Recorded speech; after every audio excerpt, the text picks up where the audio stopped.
Halo Sobat Himepa, Himi Epa, kembali lagi nih. Kita bawa video pembelajaran lagi loh. Kali ini materi terkait ruang lingkup ekonomi makro. Jangan lupa cek deskripsi video untuk lihat file full materi yang disampaikan ya. Happy watching! Oke, halo teman-teman semuanya. Jadi pada video kali ini kita akan membahas mata kuliah pengantar ilmu ekonomi makro dengan judul materinya adalah ruang lingkup ekonomi makro. Nah, pada video kali ini kita akan membahas mengenai perkembangan teori makroekonomi, kemudian tujuan dari kebijakan ekonomi makro, yang ketiga isu-isu utama dalam analisis makroekonomi, yang keempat adalah masalah utama dalam perekonomian, dan yang terakhir adalah bentuk-bentuk kebijakan makroekonomi. Kita beranjak pada submateri yang pertama, yaitu mengenai perkembangan teori makroekonomi. Jadi teman-teman, dalam tahun 1929 sampai 1932 itu terjadi kemunduran ekonomi di seluruh dunia. Mulanya adalah kemerosotan ekonomi di Amerika Serikat. Nah, periode kemunduran ekonomi ini terjadi disebut dengan The Great Depression. Nah, puncak kemerosotan ekonomi ini menyebabkan seperempat tenaga kerja di Amerika Serikat itu menganggur dan pendapatan nasionalnya mengalami kemerosotan yang sangat tajam. Nah, kemunduran tersebut mendorong seorang ahli ekonomi Inggris yang terkenal pada masa tersebut, yaitu John Maynard Keynes. Beliau mengemukakan pandangan dan menulis buku yang pada akhirnya menjadi landasan kepada teori makroekonomi modern. Pandangan tersebut dikemukakan dalam buku yang berjudul The General Theory of Employment, Interest, and Money pada tahun 1936. Kemudian, apa sih sebenarnya tujuan dari makroekonomi itu sendiri itu? Nah, jadi teori ekonomi pada dasarnya mencoba menjelaskan mengapa berbagai masalah timbul dalam perekonomian dan bagaimana masalah-masalah tersebut terselesaikan. Nah, oleh karena itu, teori ekonomi makro ini secara umum mendorong timbulnya kebijaksanaan ekonomi makro.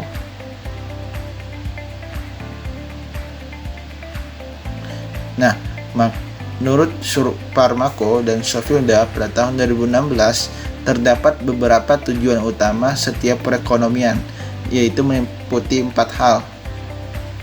Yang pertama adalah mencapai dan mempertahankan kesempatan kerja penuh. Yang kedua, mempertahankan stabilitas harga. Yang ketiga, meningkatkan pertumbuhan ekonomi. Dan yang terakhir adalah mencapai keseimbangan neraca pembayaran internasional. Nah, isu utama dalam analisis makroekonomi,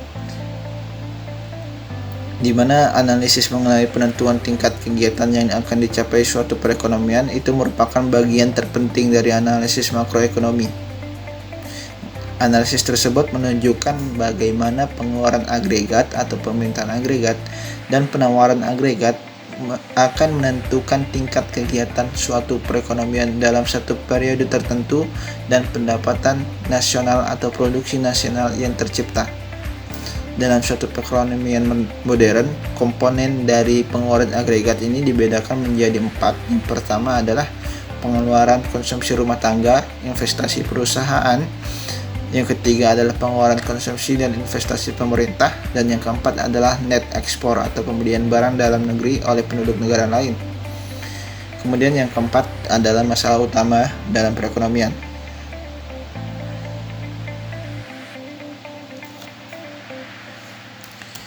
Masalah makroekonomi utama yang akan selalu dihadapi suatu negara, yang pertama adalah masalah pertumbuhan ekonomi,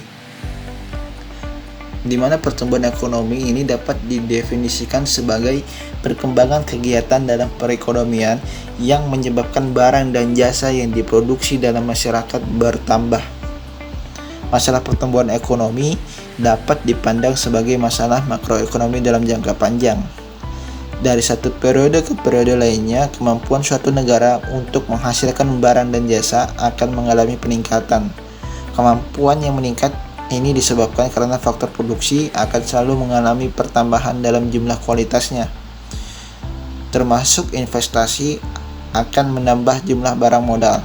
Teknologi pun yang digunakan akan mengalami perkembangan.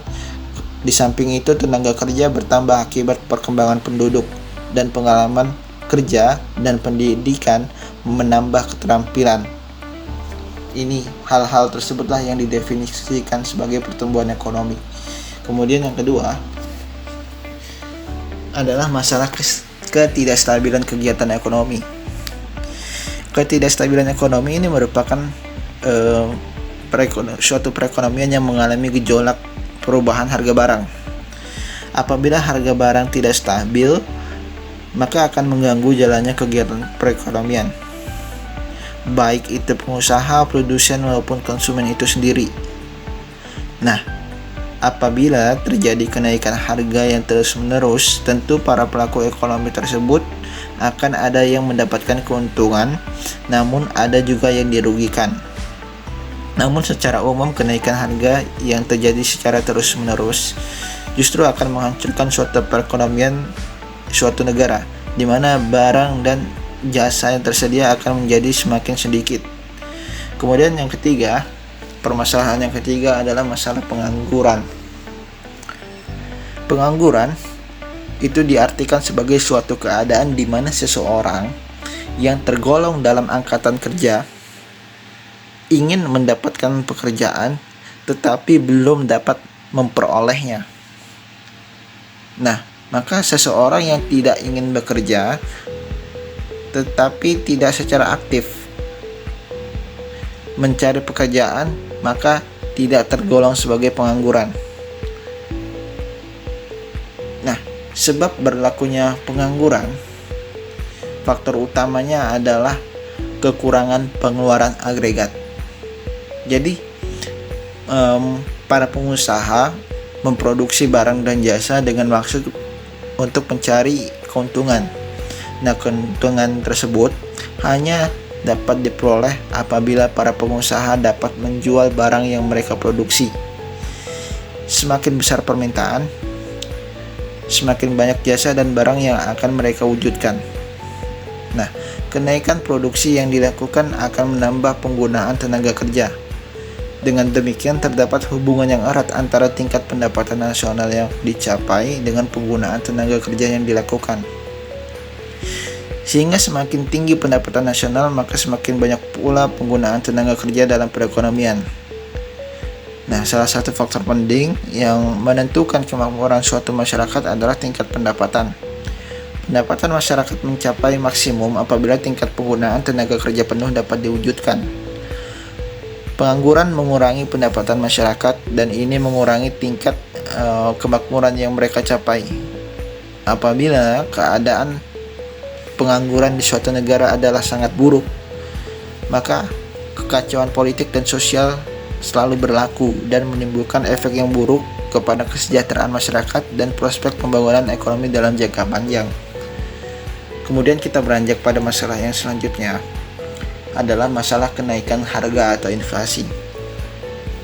Jadi teman-teman, inflasi ini dapat diartikan sebagai suatu proses kenaikan harga-harga yang berlaku dalam suatu perekonomian. Nah, tingkat inflasi atau persentase pertambahan kenaikan harga berbeda dari satu periode ke periode lainnya dan berbeda pula dari satu negara ke negara lain. Umumnya faktor-faktor penyebab inflasi yang pertama adalah tingkat pengeluaran agregat yang melebihi kemampuan perusahaan-perusahaan untuk menghasilkan barang dan jasa. Yang kedua adalah pekerja-pekerja di berbagai kegiatan ekonomi menuntut kenaikan upah. Nah, kedua masalah ini berlaku apabila perekonomian sudah mendekati tingkat pengangguran tenaga kerja penuh. Dengan kata lain, dalam perekonomian yang sudah sangat maju, masalah inflasi sangat erat kaitannya dengan tingkat penggunaan tenaga kerja. Nah, selain dua masalah tersebut yang menyebabkan terjadinya inflasi dalam suatu negara, terdapat tiga permasalahan lain yang dapat menyebabkan inflasi. Yang pertama, kenaikan harga-harga barang impor. Yang kedua, penambahan penawaran uang yang berlebihan. tanpa diikuti oleh pertambahan produksi dan penawaran barang. Dan yang ketiga adalah kekacauan politik dan ekonomi sebagai akibat pemerintah yang kurang bertanggung jawab. Kemudian kita beranjak lagi pada masalah yang kelima, yaitu masalah neraca perdagangan dan neraca pembayaran. Jadi istilah perekonomian terbuka itu berarti suatu perekonomian mempunyai hubungan ekonomi dengan negara lain, dan terutama ini dilakukan dengan menjalankan kegiatan ekspor dan impor. Terdapat positif dan negatifnya dari perekonomian terbuka. Jadi sejak lama diyakini para ahli ekonomi klasik bahwa kegiatan perdagangan luar negeri ini memberikan manfaat kepada pertumbuhan ekonomi.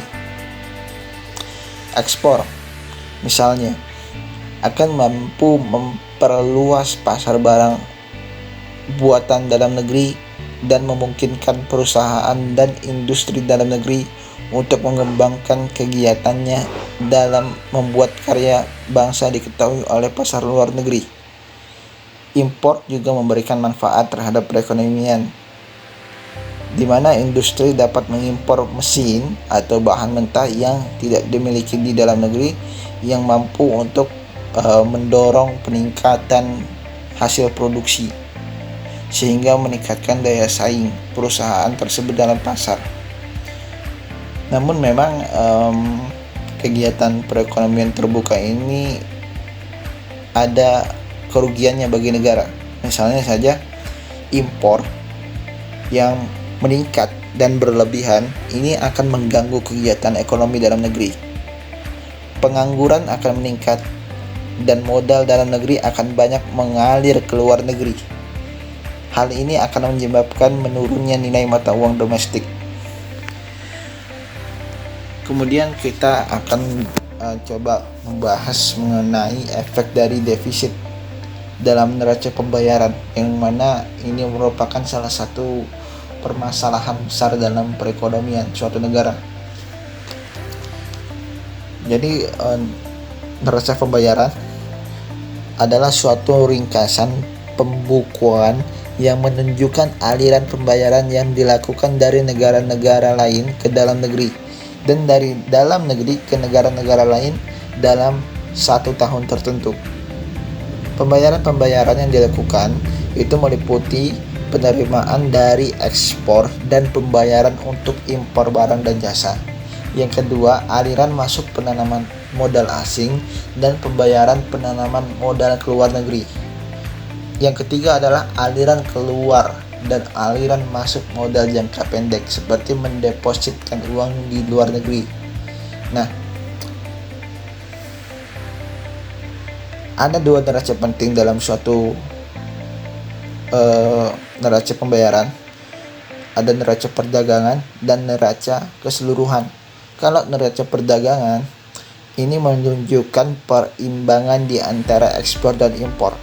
Sedangkan neraca keseluruhan itu menunjukkan perimbangan di antara keseluruhan aliran pembayaran ke luar negeri dan keseluruhan aliran penerimaan dari luar negeri.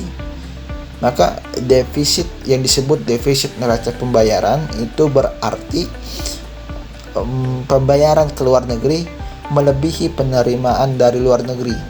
Salah satu faktor penting yang menimbulkan masalah defisit neraca pembayaran adalah impor melebihi ekspor. Kemudian submateri yang terakhir yaitu bentuk-bentuk kebijakan makroekonomi.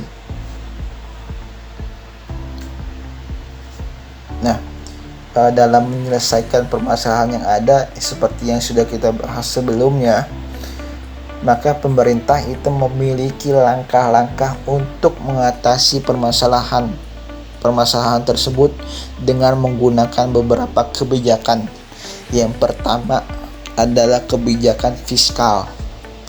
Kebijakan fiskal ini meliputi langkah-langkah pemerintah untuk membuat perubahan dalam bidang perpajakan dan pengeluaran pemerintah. Dengan maksud adalah untuk mempengaruhi pengeluaran agregat dalam perekonomian. Jadi menurut Keynes, kebijakan fiskal ini adalah sangat penting untuk mengatasi pengangguran yang relatif serius. Melalui kebijakan fiskal, pengeluaran agregat itu dapat ditambah, dan langkah ini akan menaikkan pendapatan nasional dan tingkat penggunaan tenaga kerja. Kemudian yang kedua adalah kebijakan moneter. Jadi kebijakan moneter ini meliputi langkah-langkah pemerintah yang dilaksanakan oleh Bank Sentral, kalau di Indonesia itu adalah Bank Indonesia, untuk mempengaruhi atau mengubah penawaran uang dalam perekonomian atau mengubah suku bunga dengan maksud untuk mempengaruhi pengeluaran agregat. Dan yang ketiga adalah kebijakan segi penawaran. Jadi kebijakan fiskal dan moneter seperti yang diterangkan sebelumnya ini dapat dipandang sebagai kebijakan yang mempengaruhi pengeluaran agregat. Dengan demikian, kebijakan fiskal dan moneter tersebut dipandang sebagai kebijakan dari segi permintaan. Nah, di samping melalui permintaan, kegiatan perekonomian negara dapat pula dipengaruhi melalui segi penawaran.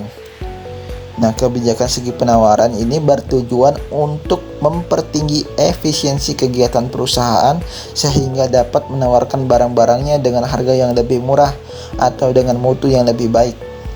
Salah satu kebijakan segi penawaran adalah kebijakan pendapatan atau income policy, yaitu langkah pemerintah yang bertujuan mengendalikan tuntutan kenaikan pendapatan pekerja. Tujuan ini dilaksanakan dengan berusaha mencegah kenaikan pendapatan yang berlebihan. Kebijakan segi penawaran ini lebih menekankan pada yang pertama, meningkatkan kegairahan tenaga kerja untuk bekerja. Yang kedua adalah meningkatkan usaha para pengusaha untuk mempertinggi efisiensi kegiatan produksinya. Di samping dengan meningkatkan kegairahan tenaga kerja tadi, untuk memberikan insentif kepada perusahaan, kebijakan segi penawaran dapat dijalankan dengan cara yang pertama mengembangkan infrastruktur, dan yang kedua adalah peningkatan pelayanan pemerintah dalam mengembangkan kegiatan usaha sektor swasta. Oke, selesai. Jadi terima kasih teman-teman semuanya yang sudah bersedia menyempatkan waktunya menonton video ini. Sampai jumpa lagi pada video tutorial yang berikutnya. Wassalamualaikum warahmatullahi wabarakatuh. Semoga video pembelajaran ini bermanfaat. See you on the next video.